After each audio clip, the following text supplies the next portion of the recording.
Travel is transformational. It changes who you are to your very core. Out there on the road, without any baggage, you encounter life in a way that is not always possible, writes Matthew Kempness, a well-known blogger. My name is Joe Ishwar. I am a filmmaker, television producer, and a writer.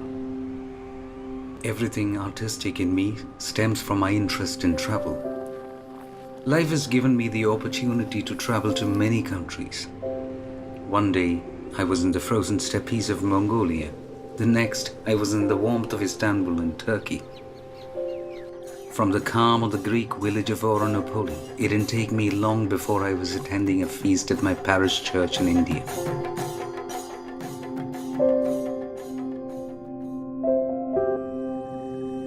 By age 43, Providence had taken me to more than 37 countries. I'm in the process of making my next film, 8119 Miles, a road movie about two Indians traveling through the Silk Road to England, a journey not many have dared to film in the past. Now, a script like this needs extensive research, much collaboration, and great patience. It needs dedication and, above all, God's grace. 8119 Miles' protagonist lands in England, but how? By plane, by road, or by water? Through my research, I discovered the name of a traveler called Saint Augustine of Canterbury, a Christian mystic, monk, and saint who traveled by water from France to a place called Kent in England. More so than the saint, the explorer in him attracted me. I wanted to know more, and so I embarked on a journey to Kent from northwest of England, where my home is. I traveled to St. Augustine's shrine in Ramsgate to meet the saint in person, whose spirit remains vibrant, embraced in the love of Christ.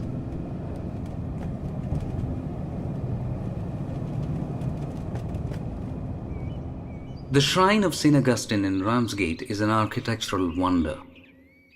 No wonder, as it was designed by the same man who designed the Big Ben in London, Augustus Pugin.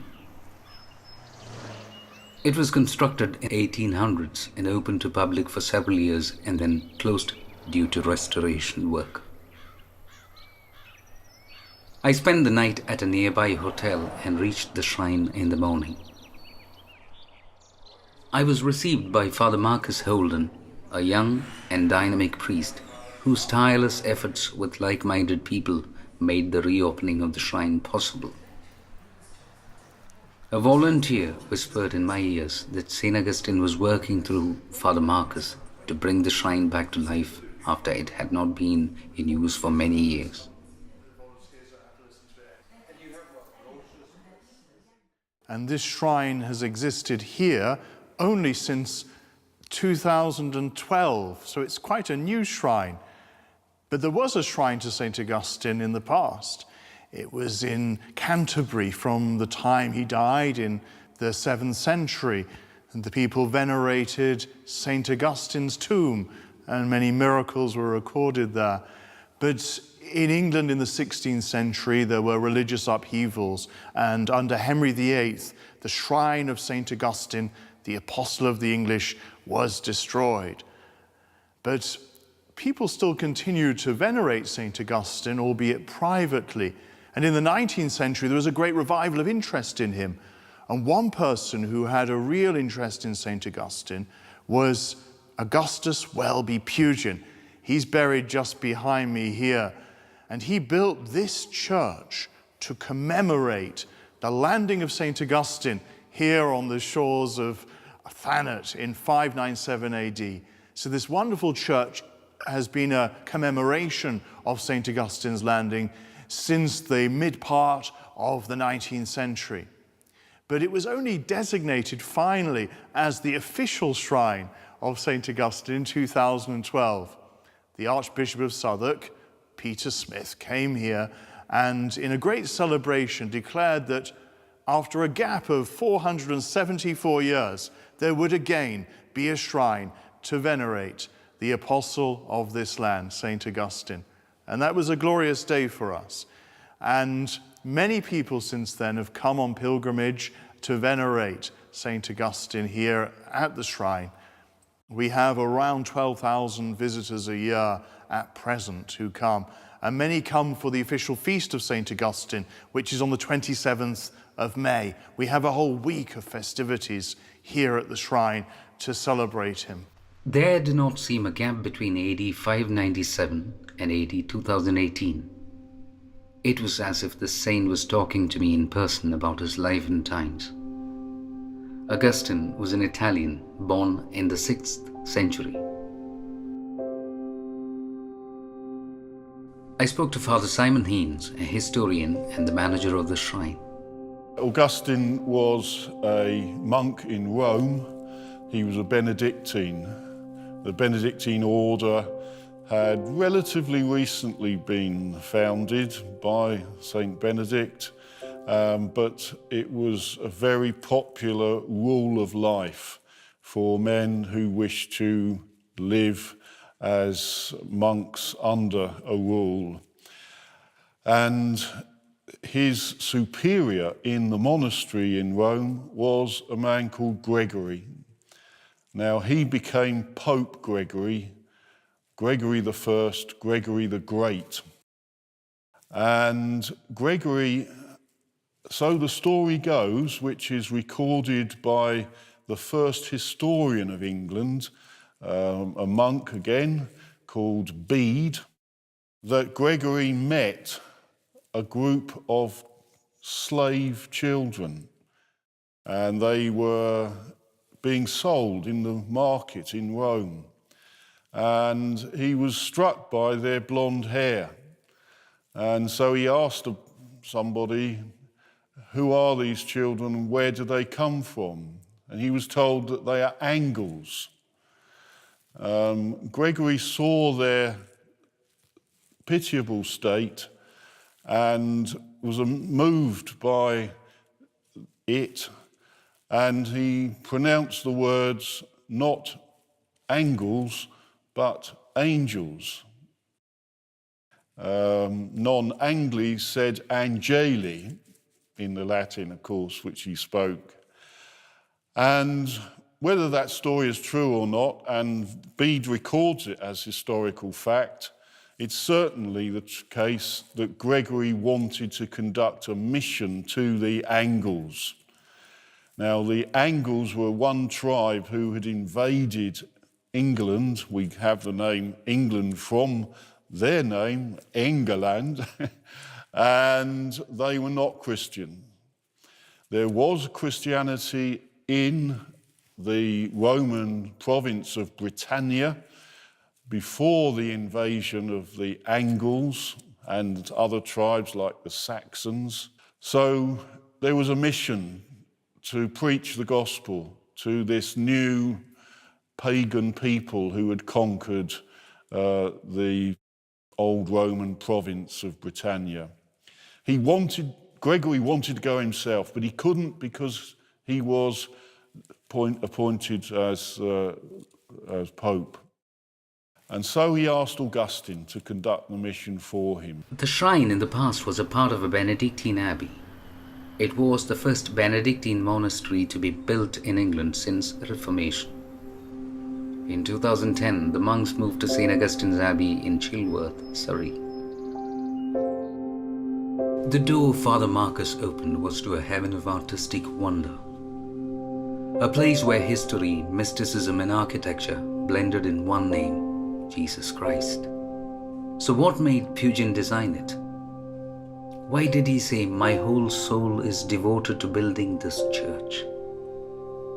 I think it was out of pure love for St. Augustine and his missions.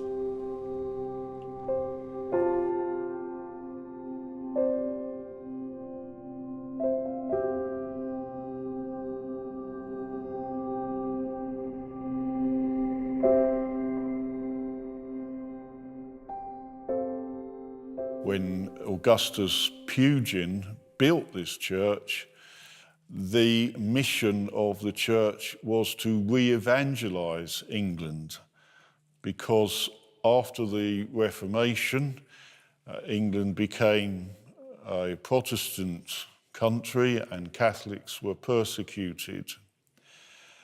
So the faith went underground again, just as it did early on when the British church was forced on the back foot after the invasions of the pagans. Therefore, when Pugin himself became a Catholic, having been brought up in this country, but being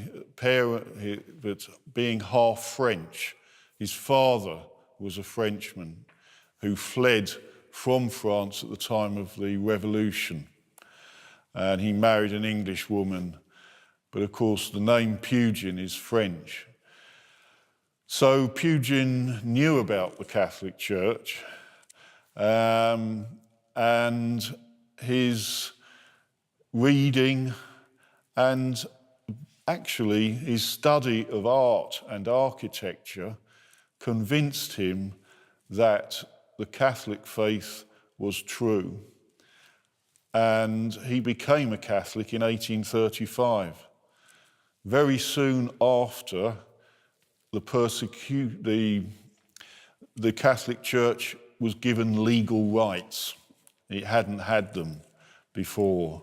Catholics couldn't vote, they couldn't sit in Parliament, they couldn't be officers in the army or navy, and there were other restrictions. So that changed in 1829, and Pugin is part of the first wave of conversions to the Catholic faith. And because he was himself strongly influenced by art and architecture in becoming a Catholic, and he was, of course, an artist and architect himself, he believed that beautiful buildings and beautiful art would actually help to evangelize the people. St. Augustine's shrine in Ramsgate is not only a pilgrim center, but a location etched in golden letters in the history of Britain. The place marks the beginning of actual Christendom in Great Britain. I did not know if it was coincidence or providence. There was a connection between Father Marcus and St. Augustine, which he later told me about. When I was training to be a priest in Rome, I studied at the Venerable English College, and just where I sat in the choir stalls across from me, there was a roundel, a picture of St. Augustine on his boat traveling to England with the 40 monks. And I always thought that was a great model for being called to the priesthood in England today, that we would go back to England to spread the same faith that Augustine brought a long time ago. I never dreamed at that time that I would be sent to the place of his landing and be part of the setting up of a new shrine to this saint. But God works in many mysterious ways, and there's something of providence in all this. I came here in 2010, and this church was in need of great restoration. It was on the verge of closure. The monks who had lived here for many, many decades, since the 1860s, had moved out of the church, and it needed a vast amount of money to restore it and a new identity. It was without electricity. There were buckets everywhere collecting rainfall. There was no heating, no lighting. You can imagine there was much to be done. Dry rot up above, subsidence in the tower. And so we gathered together the people and we asked, did we want to make something special here to preserve this place for posterity, because it's an architectural gem, but also because of its significance to do with the commemoration of St. Augustine and the burial of the great architect, Augustus Pugin. And people consistently, to a man, agreed that we must save this site and it must be preserved as a great part of Catholic heritage. And so that's what happened. We began to raise funds, we set up a Friends of St. Augustine, and then we looked towards a new identity for the building. And it became very apparent, very, very quickly, almost in a blindingly obvious way, that this should become a shrine once again to the coming of Christianity to this land. This was ground zero for the conversion of the English, and it could be a place for inspiration today for a new evangelization. And so I had the joy of being the first rector of the shrine after it was established in 2012.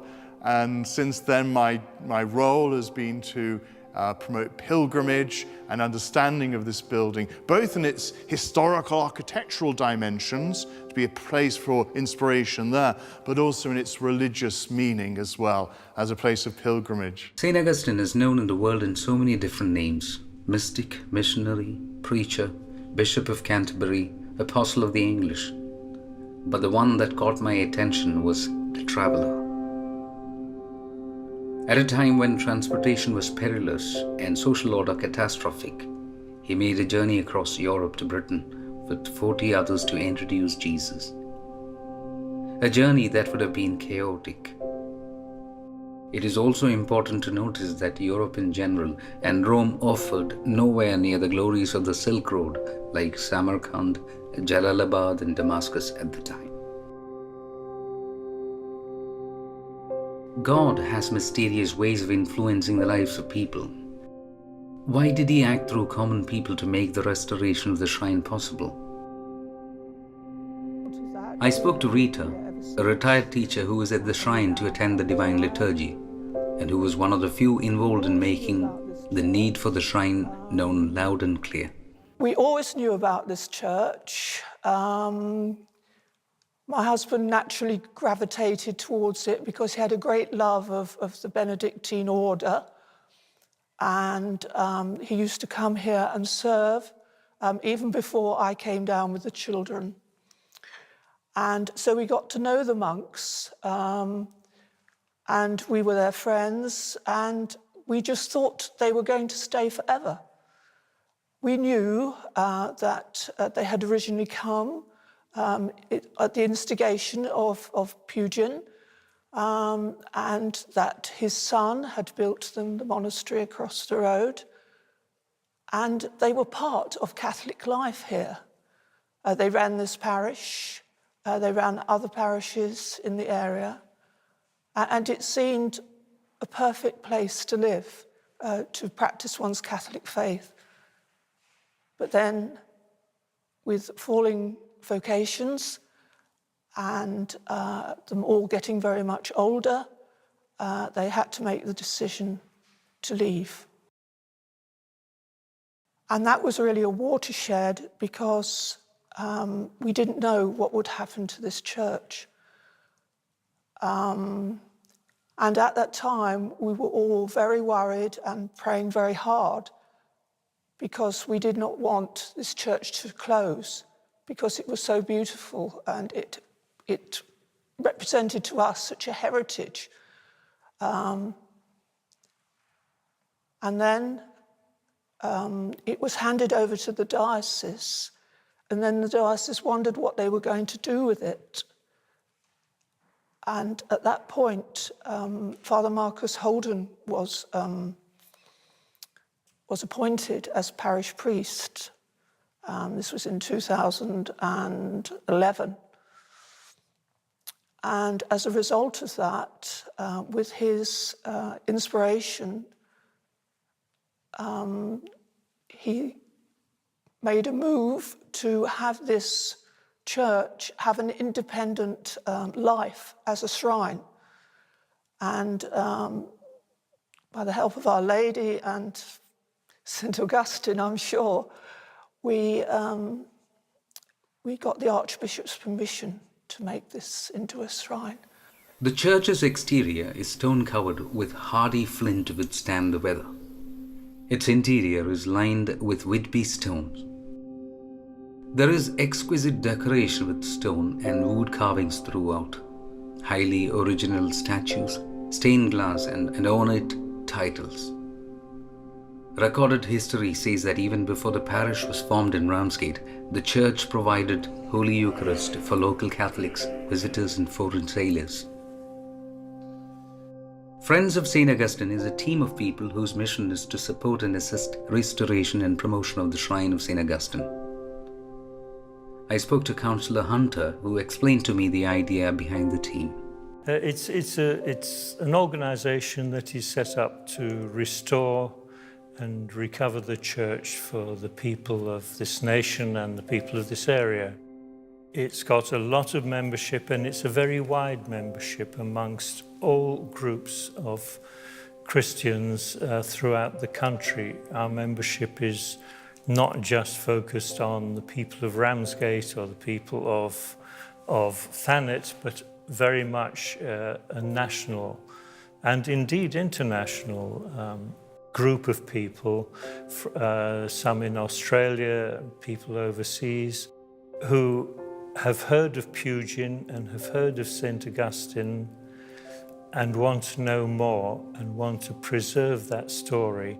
And so, although our main focus has been on rebuilding the church and to putting it to rights, there's also a much bigger story starting to develop in telling the world about St. Augustine, about his vision, and about the work that he did. And it's so very, very important to us, and I think to our story in general as Christians. St. Augustine was an incredible person, and his mission was awesome in the way that it succeeded against all the odds. And so as the Friends, we are now into a phase of trying to evangelize more than rebuild, which is coming to the end of its particular phase. And we're here to help promote that and support it, either by raising funds or in general supporting Father Marcus and the clergy here. And in that, I think we're incredibly lucky that we have the Divine Mercy across the road in the Abbey who assist us. They're incredibly helpful to us in this mission. They're wonderful people. St. Augustine's arrival to Kent and subsequent missions brought a lot of pagans to faith. Although St. Augustine was in England for just 8 years before he died in 605 AD, his legacy is vibrant, and the tremors of his mission continues even today. And I think this is a place for evangelization. Not everybody who comes here, and indeed what makes this shrine quite unique is the majority of people who come here are not Catholic or even Christian. But there's something that touches everybody. And we do a very gentle evangelization. We let the stories speak for themselves, the art, the symbolism, the beauty. And that can be more powerful than anything else. And even amongst our volunteers, we have so many generous volunteers, more than 30 people who work all the time here. Not all of them are Catholic or Christians, but they too find inspiration in this place. And so we want to encourage as many people as possible to come. Well, a holy place gives a sense of peace, and we have very holy things here. We have the presence of the Lord in the Holy Eucharist who abides here on our altar, and people come to pray. We also have the relic of St. Augustine, which is a sacred bond between the tomb of the saint and the relic that survives from his bones today, and that is venerated as well. But I think the architecture itself is conducive to peace. What began as a recce for a movie has now become a story of eternal Christian spirit. As I left Ramsgate, the saint's words echoed in my ears. Pray in the spirit and sentiment of love, in which the royal prophet said to him, "Thou, O Lord, are my portion." Let others choose to themselves portions among creatures. For my part, you are my portion, you alone I have chosen for my whole inheritance.